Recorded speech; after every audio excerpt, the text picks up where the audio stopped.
Assalamualaikum warahmatullahi wabarakatuh.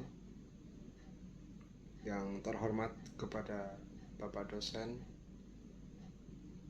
selaku tutor, terima kasih atas kesempatannya. Saya diberikan tugas tentang penyampaian atas surat tuntutan pidana, di mana saya diberikan kewenangan atau tugas yaitu sebagai jaksa penuntut umum. Baik, terima kasih atas waktunya. Saya akan sampaikan surat tuntutan pidana nomor rek titik perkara PDM strip 45 garing Romawi 2 garing 2024 garing PN titik PDL. 1. Pendahuluan. Saudara Hakim Ketua Majelis yang terhormat, saudara para hakim anggota majelis yang terhormat, dengan memanjatkan puji syukur kepada Allah Subhanahu wa taala bahwa atas petunjuk dan tuntunan serta rahmatnya, maka sampailah kita pada tahap akhir dari proses pemeriksaan perkara pidana ini. Pada hari ini, saya sebagai penuntut umum mendapatkan kesempatan untuk menyampaikan tuntutan pidana dalam perkara ini. Atas kesempatan yang diberikan kepada saya sekarang ini, izinkan saya menyampaikan rasa terima kasih kepada majelis hakim yang terhormat. Rasa hormat dan penghargaan yang setinggi-tingginya ingin pula saya sampaikan kepada saudara ketua dan para hakim anggota yang terhormat juga telah memimpin persidangan ini dengan penuh kesabaran, ketekunan, ketelitian dalam rangka upaya mengungkap suatu kebenaran material dalam perkara ini. Jaksa penuntut umum pada Kejaksaan Negeri Banda Aceh dengan memperhatikan hasil pemeriksaan sidang dalam perkara atas nama terdakwa, nama Ayam, tempat tanggal lahir Lampung 12 Januari 2001, umur 23 tahun,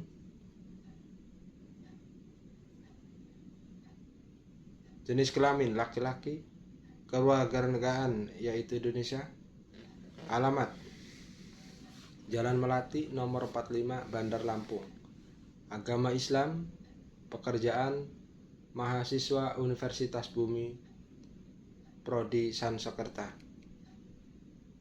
Yang pertama, dakwaan bahwa terdakwa Ayam telah didakwa dengan surat dakwaan nomor rek perkara PDM strip 45 garing 2 Romawi garing 2024 garing PN titik PDL dengan uraian 1. Dakwaan primer, yaitu melanggar pasal 340 KUHP menyatakan barang siapa dengan sengaja dan dengan rencana lebih dahulu merampas nyawa orang lain. Dakwaan subsidiar, yaitu melanggar 338 KUHP menyatakan barang siapa dengan sengaja merampas nyawa orang lain. Selanjutnya, fakta-fakta yang terungkap di persidangan. Saudara Hakim, Ketua Majelis yang terhormat, serta para hakim anggota majelis yang saya muliakan. Dalam persidangan ini telah didengar keterangan saksi-saksi, di mana saksi-saksi tersebut memberikan keterangan di bawah sumpah menurut agamanya masing-masing. Dengan demikian, keterangan saksi-saksi yang memberikan keterangan di bawah sumpah sesuai dengan ketentuan pasal 160 ayat 3 KUHP junto pasal 185 KUHP adalah merupakan alat bukti yang sah. Berdasarkan hasil pemeriksaan, di persidangan, baik dari keterangan saksi, ahli, terdakwa, alat bukti, dan barang bukti, diperoleh fakta hukum sebagai berikut. Yang pertama, bahwa benar korban bebek usia 19 tahun ditemukan meninggal dunia di dalam kamar kosnya pada 2 Februari 2024 dengan luka tusukan di leher dan di dada. Yang kedua, bahwa benar terdakwa Ayam usia 23 tahun adalah teman dekat korban yang terakhir kali terlihat bersama korban sebelum kejadian. Yang ketiga, bahwa benar terdakwa membawa pisau lipat yang sebelumnya disimpan di dalam jok sepeda motornya, kemudian digunakan untuk menikam korban secara langsung. Yang keempat, bahwa benar setelah menusuk korban hingga meninggal dunia, terdakwa mengambil barang-barang milik korban berupa laptop, MacBook, dompet, dan ponsel. Yang kelima, bahwa benar terdakwa berupaya menyembunyikan jasad korban dengan cara membungkus menggunakan plastik besar, spray, pengawet, dan wewangian agar tidak cepat tercium bau busuk. Yang keenam, bahwa benar terdakwa membunuh korban karena motif iri hati dan faktor ekonomi serta mendapatkan inspirasi dari tayangan film Narcos. Selanjutnya, terkait analisis yuridis. Yang pertama, pada unsur pasal 340 KUHP, tindak pidana pembunuhan berencana, yaitu berupa barang siapa berdasarkan kronologi dan pembuktian terbukti, yaitu terdakwa Ayam, dengan sengaja berdasarkan kronologi dan pembuktian itu terbukti bahwa terdakwa menguraikan, yaitu mens rea, terdakwa Ayam secara sadar dan memiliki motif tertentu, misalnya motif ekonomi, dendam, atau lainnya saat melakukan perbuatannya. Dengan uraian Res actus, perbuatan tersebut dilakukan terdakwa sesuai kronologi. Terdakwa Ayam membuat pisau lipat yang sebelumnya telah disimpan di dalam jok sepeda motornya, kemudian digunakan untuk menikam korban secara berulang, mengakibatkan meninggal dunia. Kemudian terdakwa mengambil barang-barang milik korban berupa laptop, dompet, dan ponsel. Berdasarkan hal tersebut, maka dikonklusikan semua unsur pasal 340 KUHP terpenuhi. Selanjutnya, di poin kedua, yaitu unsur pasal 338 KUHP terkait pembunuhan biasa, yaitu barang siapa, yakni setiap orang sebagai subjek hukum yang cakap dan mampu bertanggung jawab atas perbuatannya. Dengan reus actus, perbuatan tersebut dilakukan yakni sengaja atau dengan niat atau maksud untuk menghilangkan nyawa orang lain, mengakibatkan yakni hilangnya nyawa orang lain. Berdasarkan hal demikian, maka dikonklusikan unsur pasal 338 juga terpenuhi.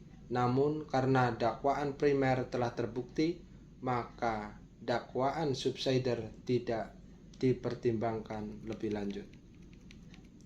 Selanjutnya, hal-hal yang memberatkan dan meringankan. Yang pertama, hal yang memberatkan, yaitu perbuatan terdakwa telah melanggar norma-norma kesusilaan dan melanggar norma agama. Tindakan terdakwa melaksanakan tindak pidana secara terencana dengan menghilangkan nyawa orang lain. Terdakwa mencuri atau mengambil barang milik korban yang bukan miliknya. Selanjutnya, hal yang meringankan. Terdakwa bersikap masih sopan dalam persidangan dan terdakwa belum dihukum. Terdakwa menyesali atas perbuatannya. Selanjutnya, yaitu tuntutan. Berdasarkan uraian di atas, Jaksa penuntut umum memohon kepada Majelis Hakim Pengadilan Negeri Bandar Lampung untuk menjatuhkan putusan. Yang pertama, menyatakan terdakwa Ayam terbukti bersalah melakukan tindakan pidana pembunuhan melanggar pasal 340 KUHP sebagaimana di dakwaan primer. Kedua, menjatuhkan pidana terhadap terdakwa Ayam dengan pidana penjara selama 15 tahun dikurangi sepenuhnya selama terdakwa berada dalam tahanan. Yang ketiga, menetapkan supaya terdakwa tetap dalam tahanan. Yang keempat, menetapkan supaya terpidana membayar biaya perkara sebesar Rp1.000. Menetapkan barang bukti yaitu berupa 1. Berupa 1 buah pisau lipat.